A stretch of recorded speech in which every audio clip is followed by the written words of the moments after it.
Eto mga boss, bago ang laban, muling nagharap si Kit Turman at Sebastian Fundura. Ngayong linggo ng bakbakan na ito mga boss, kaya malapit na. Sabi ni Turman kung matamaan niya ng solid si Fundura, siguradong magigising ang dugo niya at pati mga buhok. Mararamdaman daw ni Fundura ang bawat tirada ni Turman. Pero nagbigay nga po ng prediction dito si Ryan Garcia. Sabi ni Ryan, mananak out si Turman kay Fundura.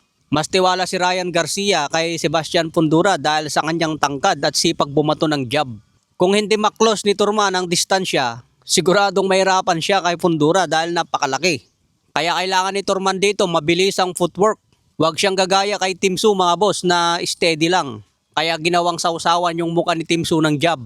Kaya nga nagbigay ng payo si Tim Tszyu mga boss eh. Sabi ni Tim Tszyu, kailangan ni Turman ng footwork at head movement.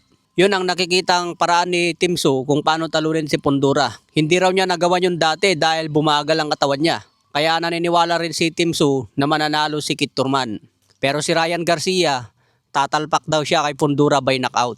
Kaya abangan natin ito March 28. Yamado si Fundura dyan at dehado si Turman. Kaya good luck kay Turman mga boss. Banat pa naman ni Turman kanina, bago daw maging top 1 itong mga bagong generation, kailangan muna dumaan sa kanya. Papatunayan daw muna nila ang kanilang skills laban kay Turman.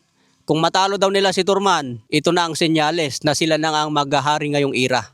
Samantala, banat naman ni Ryan Garcia kay Terence Crawford. Sabi ni Ryan Garcia, kung matalo daw niya si Shakur Stevenson, baka mapilitan itong si Terence Crawford na lumaban ulit sa boxing. Sabi ni Ryan Garcia, kung babalik pa si Terence Crawford, siya na raw ang tuluyang magpaparetiro kay Crawford. Talagang kumpiyansa si Ryan Garcia mga boss na kayang talunin si Crawford. Batayan ni Ryan Garcia, kung matalo daw niya si Shakur Stevenson, siguradong kaya din daw niya talunin si Terence Crawford.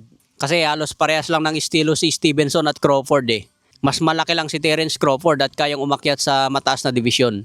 Pero sabi nga ng trainer ni Terence Crawford, demolition job ang mangyari kung maganap ang kanilang laban. Abang na lang natin yung mga paparating na laban mga boss. March 28, Turman.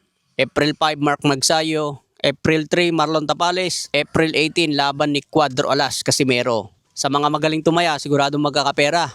Pero yung mga sablay tumaya, matatalo lang. Kaya kung hindi pa kayo sanay tumaya sa boxing mga boss, wag yun ang subukan. Para lang ito sa mga mahihilig talaga sa boxing. Okay mga boss, ingat tayo lagi.